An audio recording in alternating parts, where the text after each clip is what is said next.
আসসালামু আলাইকুম everyone, welcome to অরণ্য রান্নাঘর।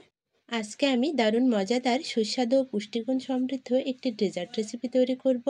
হাতের কাছে কয়েকটা ফল ও দুধ থাকলে এই ডেজার্টটা তৈরি করে নেওয়া যাবে। দেখতে যতটা সুন্দর, খেতেও মাশাআল্লাহ এই ডেজার্ট রেসিপিটা অনেক মজার হয়ে থাকে।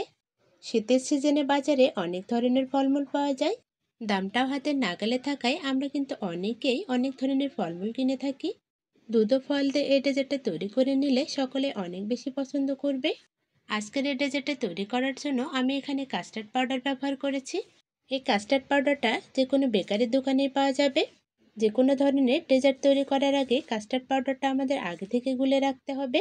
কাস্টার্ড পাউডারটা অবশ্য ঠান্ডা দুধের মধ্যে গুলিয়ে নিতে হবে। গরম দুধের মধ্যে কাস্টার্ড পাউডার মিশালে দলা পেকে যেতে পারে। আমি এখানে 3 চা চামচ কাস্টার্ড পাউডার সামান্য পরিমাণ দুধের মতো খুব ভালোভাবে গুলিয়ে নিচ্ছি। আজকে আমি মাত্র 1.5 কাপ দুধ দিয়ে ডেজার্টটা তৈরি করব, তার জন্য আমার 3 চামচের মতো কাস্টার্ড পাউডার লাগবে। মিশ্রণটা এক পাশে রেখে দুধটা আমাদের খুব ভালোভাবে জাল করে নিতে হবে। দুধটা হালকা জাল করে নেওয়ার পর আমি এখানে মিষ্টির জন্য কিছুটা পরিমাণ চিনি দিয়ে দিচ্ছি। আপনারা আপনাদের স্বাদ অনুযায়ী চিনিটা দিয়ে দেবেন। যেহেতু ফল দিয়ে এই ডেজার্টটা তৈরি করা হবে, তাই খুব বেশি চিনি দেওয়ার প্রয়োজন নেই। আমি এখানে প্রায় 3 টেবিল চামচের মতো চিনি দিয়ে দিয়েছি। চিনিটা দেওয়ার সময় অবশ্যই দুধটা একটু গরম করে নিতে হবে। ঠান্ডা দুধের মধ্যে কখনো কোনো মিষ্টি জাতীয় জিনিস দেওয়ার একদমই ভুল করবেন না, অনেক সময় দুধটা কেটে যেতে পারে। মিষ্টির ব্যালেন্স ঠিক রাখার জন্য এখানে আমি খুবই সামান্য পরিমাণ লবণ দিয়ে দিচ্ছি। আপনারা যারা মিষ্টি খাবারে লবণ পছন্দ করেন না, তারা লবণটা স্কিপ করতে পারেন।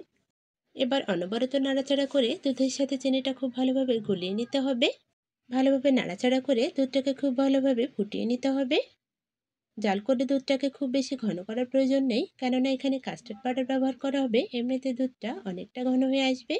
দেখুন দুধটা ফুটে এসেছে। এবার আমি কাস্টার্ড পাউডার মিশ্রিত দুধটা দিয়ে দেব। মিশ্রণটা দেওয়ার সময় চুলার আঁচটা নর্মালে রাখতে হবে, তা না হলে নিচ থেকে লেগে যেতে পারে। মিশ্রণটা দেওয়ার পর অনবরত নাড়াচাড়া করে দুধের সাথে খুব ভালোভাবে রান্না করে নিতে হবে। কিছুক্ষণ রান্না করে নেওয়ার পরে দেখা যাবে দুধটা অনেকটাই ঘন হয়ে এসেছে। এ সময় অনবরত নাড়াচাড়া করতে থাকতে হবে, তা না হলে নিচ থেকে লেগে যেতে পারে। অনবরত নাড়াচাড়া করে পছন্দ অনুযায়ী ঘন করে নিতে হবে। খুব বেশি থকথকে ঘন করে নেওয়ার প্রয়োজন নেই, কেননা মিশ্রণটা ঠান্ডা হওয়ার পর অনেকটাই ঘন হয়ে আসে। এবার আমি মিশ্রণটাকে নামিয়ে নিচ্ছি। নামিয়ে নেওয়ার পর মিশ্রণটাকে একটু ঠান্ডা করে নেব। খুব বেশি ঠান্ডা খেতে চাইলে নর্মাল ফ্রিজেও রাখা যেতে পারে। আমরা এই ডেজার্টটা যখন পরিবেশন করব, ঠিক তখনই ফলগুলো কেটে নেব। হাতের কাছে যত ধরনের ফল আসে তত ধরনের ফলে আমরা কেটে নিতে পারি। আমি আজ আপেল ও আঙুর দিয়ে পরিবেশন করব। আপনারা চাইলে বিভিন্ন ধরনের ফল দিয়ে পরিবেশন করতে পারেন। ফলগুলো আমি একটা চাকুর সাহায্যে ছোট ছোট পিস পিস করে কেটে নিচ্ছি। আমি এখানে কিছু আঙুর কেটে নিয়েছি। আঙুরগুলো আমি খুব ছোট ছোট পিস পিস করে দুরকম করে কেটে নিয়েছি। এবার আমি একটা আপেল কেটে নেব। এখানে আমি একটা আপেলে ব্যবহার করছি। আপেলটা আমি ছোট ছোট টুকরো টুকরো করে কেটে নিচ্ছি। আপনারা আপনাদের সুবিধা অনুযায়ী নিজের ইচ্ছা মতো ফলগুলো কেটে নিতে পারেন।